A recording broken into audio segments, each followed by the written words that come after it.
Menarik 10.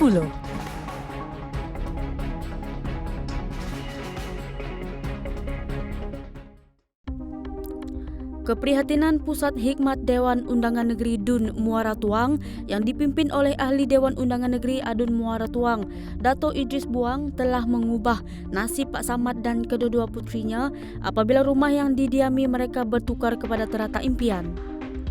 Idris Buang berkata terata impian Pak Samad mula dibina sejak 25 Oktober lalu dan siap sepenuhnya pada 10 Disember lepas, memakan kos RM46,000 dengan reka bentuk bercirikan English cottage.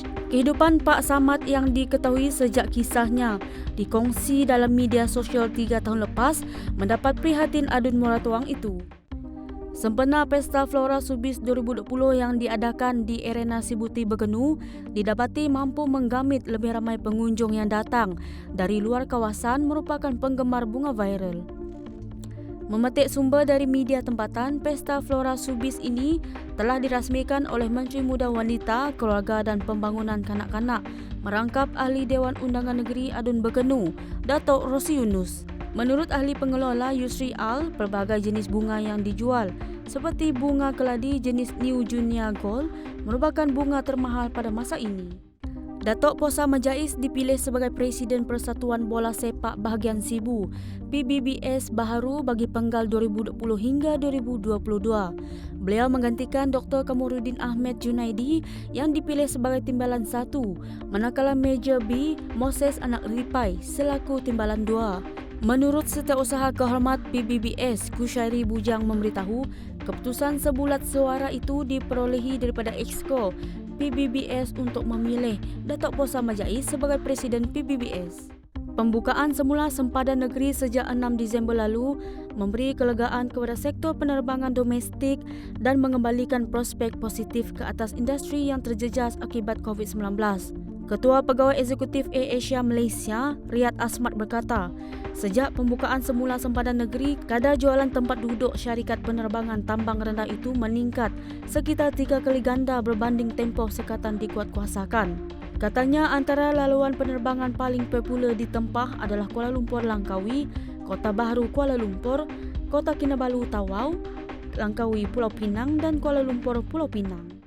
Perdana Menteri Tan Sri Muhyiddin Yassin menyarankan pekebun sayur berkelompok di Sengkang, Bukit Gambir agar membangunkan sebuah pusat sehenti agropelancongan bagi menarik kedatangan pelancong.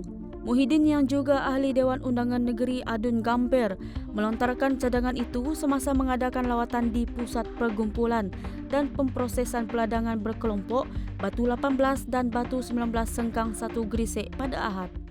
Tindakan seorang lelaki memanjat sayap pesawat Alaska Airlines menggemparkan penumpang yang berada di dalam kabin tersebut. Menerusi klip video yang dirakamkan oleh seorang penumpang Brooke Knight, pada Sabtu, lelaki berkenaan cuba mengimbangi dirinya di sayap pesawat tersebut sebelum dilihat melemparkan kasut dan stokinya untuk mendapatkan pautan yang lebih kuat. Menurut satu kenyataan dari Alaska Airlines, pesawat bagi penerbangan 1357 dari Las Vegas, Amerika Syarikat ke Portland, Colombia sedang membuat persiapan untuk berlepas ketika kejadian itu. Seramai 333 pelajar hilang selepas sebuah sekolah menengah di Katsina Negeri di barat laut Nigeria diserang lelaki bersenjata. Gubernur Negeri Aminu Masari memaklumkan kejadian itu ketika menerima kunjungan yang diketuai Penasihat Keselamatan Negara Babagana Monguno di Katsina pada Ahad. Menurut beliau, sekolah menengah sains kerajaan di daerah Kankara itu mempunyai kemudahan asrama yang menempatkan 839 pelajar. Walau bagaimanapun susulan kejadian itu, kesemua yang hilang itu membabitkan pelajar yang datang dari seluruh negeri. Sebuah kediaman berwarna putih di Kepulauan Elide atau Eleri di pantai selatan Iceland dikatakan sebagai rumah paling sunyi di dunia. Oddity Central melaporkan ia berikutan kedudukannya yang terletak di tengah bukit dikelilingi lautan dan menjadi satu-satunya rumah yang berada di situ. Rumah berkenaan dikatakan tidak berpenghuni sejak tahun 1930-an dan pelbagai kabar angin Teori serta spekulasi dikaitkan dengannya selepas tersebarnya gambar kediaman berkenaan di internet. Antara dakwaan itu termasuklah kisah kononnya rumah itu dibina oleh seorang peniaga eksentrik sebagai tempat pelindungan zombie, selain desas-desus mengatakan ia milik seorang fanatik agama.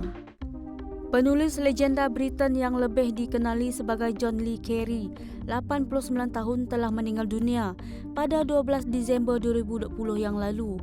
Mendiang mula menempah nama di pentas antarabangsa dengan novel ketiganya pada 1963, The Spy Who Came in Front the Call, dengan mendedahkan latar belakangnya ketika bekerja dengan perkhidmatan risikan British. Selama 6 dekad, John Le Carey mendominasikan carta buku paling laris dan ulasan terkemuka dengan siri tulisan yang cukup ikonik. Menurut kenyataan John Giller, Ketua Pegawai Eksekutif CEO agensi penulis J. Curtis Brown Group, beliau meninggal dunia selepas mengalami radang paru-paru namun tiada kaitan dengan COVID-19. Juara dunia Lewis Hamilton mengakui dia bersyukur kerana masih bernyawa selepas pulih daripada COVID-19 untuk menamatkan musim F1 dengan menduduki tempat ketiga pada Ahad. Pelumba Mercedes itu terlepas perlumbaan di Bahrain minggu lalu selepas dijangkiti COVID-19 sebelum pulih untuk menyertai Grand Prix Abu Dhabi. Pelumba berusia 35 tahun itu positif COVID-19 selepas menjuarai Grand Prix Bahrain bulan lalu dan terpaksa melupakan GP Sakhir di litar sama dan menghabiskan 10 hari menjalani kuarantin sebelum disahkan negatif pada Rabu lalu untuk berlumba di Abu Dhabi. Menarik 10.